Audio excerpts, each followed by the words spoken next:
All right, I'm gonna throw out this first hypothetical. All right. All right, so you're hunting on some public ground. You don't know nothing about that, Bobby. So this is very hypothetical. Very for me. hypothetical. For you. All right, so you're hunting on some. I'm trying to envision what this might be like. So, but big deer comes by, you're bow hunting. Yeah, bow hunting. Yeah, you run an arrow, or it could be rifle, whatever you We're want. hunting. You make a little bit of a bad shot, and you think, well, I probably need to give him just a little bit, Mm-hmm. By the time you get down, maybe you hear a rifle shot off in the distance. Maybe you hear, or maybe you get on this blood trail and somebody is there already. Somebody has found your deer. What happens then? What if they're saying, well, this is my deer? Well, I think you have to qualify your deer. A little bit more information is needed here. So you mentioned a shot, just off in the distance. Was it in the direction that the deer ran? Yeah, that's where I'm trying to So go. in other Maybe words, the somebody other else- person finished the deer off. Is that what you're saying? That's Somebody, what I'm trying to say, yeah. Well, the way I was raised with this scenario, again, let's go back to the dog hunting scenario that I talked about before, which was how I was introduced to deer hunting. The rule was whoever drew first blood. You know what I mean? So, because often, there was often, obviously multiple shooters at the deer as it was running. So, and that's, kind of the rule I've always kind of lived by is who drew first blood. So, Brent, what would you add to that? Well, the scenario you describe, I would say, if your shot was a lethal shot, That's what I was going to say. then that's your deer. They finished it all. I don't see why between me and you couldn't come to an agreement. Mm-hmm. If you had a less than lethal shot, that's their deer. Mm-hmm. You just hobbled it a little bit for them, I guess. You ever heard of this scenario unfolding anywhere? I've heard this scenario unfolding with specific to dog hunting, and that's kind of the reference I was Yeah, making. and we had that issue. Yeah. So what their rule was, right, wrong, or indifferent, the last person that shot. Yeah, and I was the opposite. Yeah, mine was first blood. Yeah. Now I've heard without the second shot, the scenario where a deer maybe after shot crosses the property line, then you've got an adjoining landowner recovering a deer. So then you've got a whole nother set of considerations. You need to make some phone calls then. Yeah, well, that's one of my scenarios here. Is if you one of the guys here, if y'all shoot a deer with your bow, and it runs onto a neighbor, you've got to call that neighbor, right? Absolutely. 100%. So do you expect that return? Do you expect someone hunting next to you? I would. Always. So if you Always. find out that they're on your place, what do you do? If you find they're on your place trailing a deer, or went and pulled a deer out without letting you know, do you call them, say something to them? Have they broken a law? Well, first of all, with these kind of scenarios, you can't go by what somebody tells you happened. You know what I mean? Like if you heard that some guy went on your land and drug a deer off of it, and you can't prove it, you need to be careful about what you're saying, because we know, word travels fast, and what does they say? There's your story, my story, and then really what happened.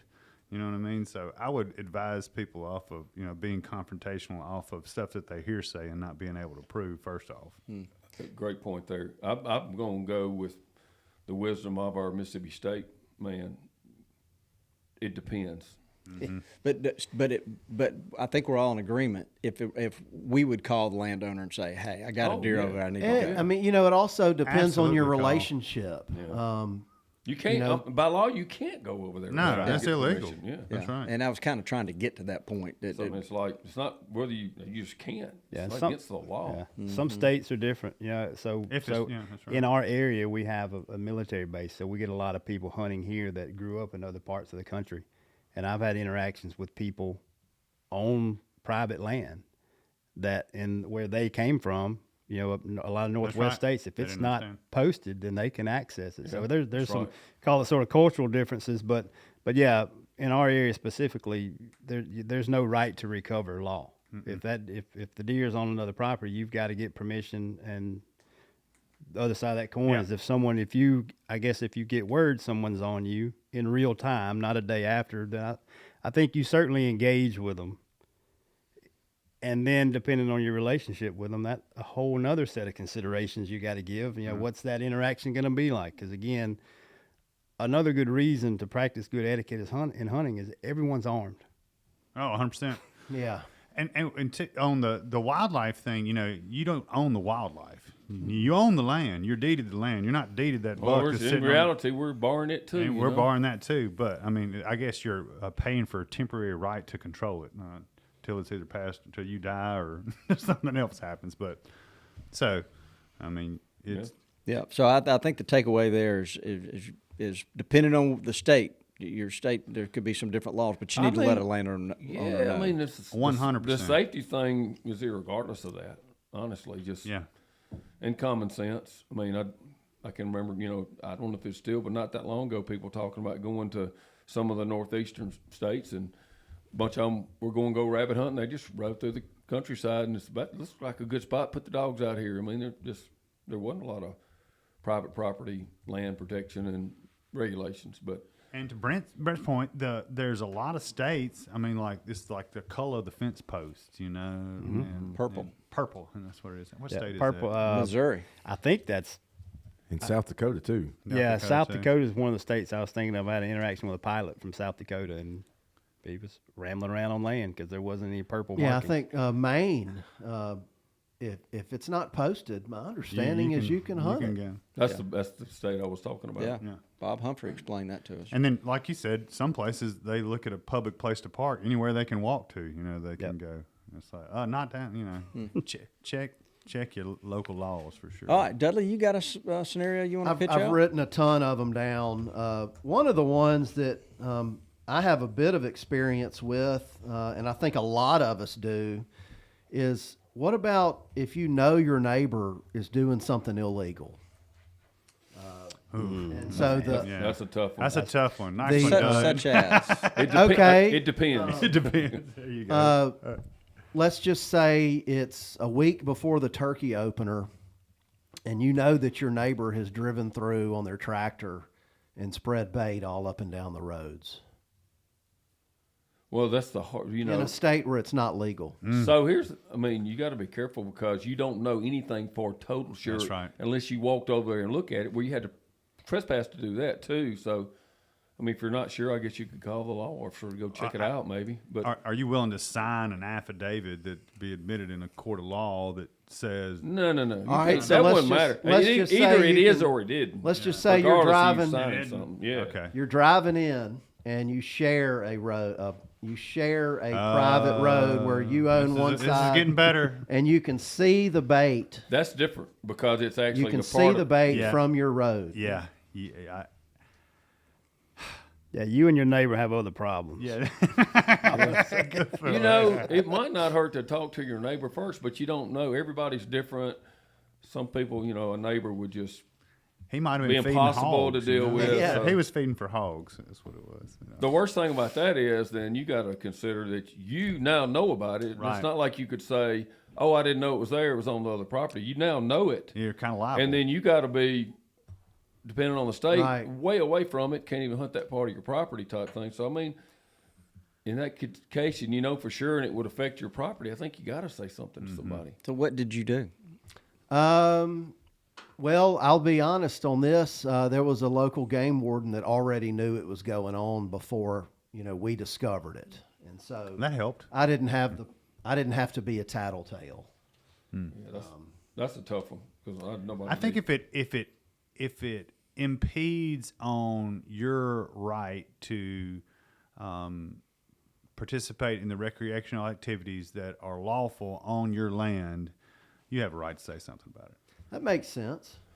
Thank you. I mean, Doug. nobody Yeah. wants a nobody wants a tattletale, Yeah. and nobody's perfect. We all make mistakes. But if you've worked your butt off on your place, to have turkeys or deer, and somebody else does something that adjoins you that could, take away from that right, you got a right to say something. Yeah. that's tough. That's a tough call. That's a on tough some of one, this. though. And hopefully, maybe you could rewind that scenario a little bit and try to have a good relationship with your neighbors so you can discuss these things before they happen. Yeah, no, 100%. We always talk about the cooperatives that are available if people, would combine efforts on land. It is huge, and I think that's a good point that you're saying. You need to be talking to your neighbors. Yeah, what an ounce of prevention. Yep. Yeah, that- And you got to get along with them. So it would make sense to develop a relationship with them instead of, just kind of going to your place and not meeting anybody. Yeah. And if you do have a relationship with them, then some of your actions may be noticed. What's the old saying? Leading by example or whatever. Oh, good fences make good neighbors, but it's Yeah. not literally the fence. It's the conversation and the agreement that you have to know where each other stand. Well, Communication. Yeah, communication. speaking of fences, let's talk about fence lines and hunting fence I lines. knew this That's was going to the- yeah, come we knew up. that. Yeah, if you've got a neighbor that puts a ladder stand up on a Is there a law about that? Is what my question is. I don't even know if is there a law. I would I don't know. I think it's assume like it who would owns the vary tree by it's the on. state. So if your stand is on your property, is about think 3 you- feet, you're okay. I think you own every inch of it. Yeah. I think. Only problem I've had is where I found a few that were, I think, even though it wasn't flagged, I'm pretty sure it was on the other property, but they literally could not even see on their own property. They could only see on mine Yeah. from the stand. And so, what do you do? Nothing you really I can don't think do. there's But nothing you can do there. you can turn it over to the law officer if you're worried about it or whatever, But other than that, I guess it is I've what it taken is. I've taken an unpopular position on this sometimes on social media and on the old forums when it would come up, because I would rather a neighbor have a stand on the line, shooting and looking back into them, than a stand 50 or 100 yards off the line where they Shooting could over, potentially yeah. be shooting Correct. back that Safety way. issue The again. key That's is though, right. could 100% they That's a good is it point. really faced back on them? Another Yeah, place that's right. I know about, there's a shooting house, literally right on the painted line, property line. I mean, literally a foot in front of the window, and it doesn't have any windows cut out except straight ahead, facing on to not their property. property. Right. That's a tough one. Mm-hmm. Gosh, I remember having this scenario happen in the past, and I've been on both sides of that Mm-hmm. scenario before. A lot of property lines. What if it's a cattle pasture that doesn't have good habitat, and you want to put your stand on the line, and your neighbor has cows? There's not going to be any deer out in that field for the most part. And you might even could black out those windows on that side to kind of prove your point that, I'm not encroaching on you. I'm putting the stand on my land. Right. And maybe they don't have good bedding cover that you're messing up. So that's one thing when, neighbors have stands on the line. If I had a stand on the line, I would use the wind to my advantage, and my wind would mess up their spot. So maybe that's an ethical problem. But if that area doesn't hold game very much, then it wouldn't be an ethical problem for your scent to go all out there and quote unquote booger up their field. So I kind of see both sides on that. Facing, like y'all were saying earlier, where the stand is on the line and faces not their land, that's just wrong. Ethically, it may be legal, Yeah. but I don't know if anybody could argue that that's an ethical or Yeah. a safe scenario. Yeah, and just with the way properties get timbered and different, oftentimes that property line is where there's a timber change too. There's a change of features. Lines. Quite that- often. That's right. Wildlife travel edges. Yeah. There's typically an edge within a property line. But I still would rather my neighbor be on the line shooting Facing into his them, way. especially the scenario you mentioned. For If you've got sure. livestock, if Yeah. that stands on the line, they're not shooting from 50 or 100 yards in their property back towards cows. Yeah, I don't and- know. In my opinion, or my experience too, I've run into those quite a few, and I've never seen one where they didn't position it to at least be able to still shoot or look on to the next door Right. property. You sure want to see. Nothing Now, more. looking I is get. on- It could be- I We ain't talking hunting, about I'm looking. We talking about looking. yeah. Yeah. I ain't hunting. So there was I'm a just looking. I There mean, was a- people understand. I mean, and but not, it's a fine line. this- You want to be a goody two shoes about everything, but it's just No. it's a safety. It's a Safety first, Yeah. always, Yeah. man. Think about how many places that you know of where there's the two stand, where there was a retaliation stand. or Oh, some yeah, type of- yeah. some Love type of those. screening I put haven't- up. Yeah. I'll be honest with you. When I've been across it, I just have stayed completely away. Mm-hmm. It just kind of gives me the hibbies. I mean, I guess it'd be safe if you went up there and got in a stand in the black dark, and maybe. But at any other time, if someone was there, Yeah, I I get it. mean, yeah. I just wouldn't want to be near them anyway. Wear your orange. That's right. you That's know? right. That's right. I want to relax and Yeah, you know. I think those are more just symbolic. I don't know if they ever sit side by side. I think it's just a way of them. I know you're there. That's right. I know Yeah. what you're doing. Yeah. So, well, so I there got was, a ladder stand too. Yeah. there was recently there was a post in a Mississippi forum over the weekend where someone had a clear cut, and then they put a ladder stand up. The only tree was actually on the neighbor,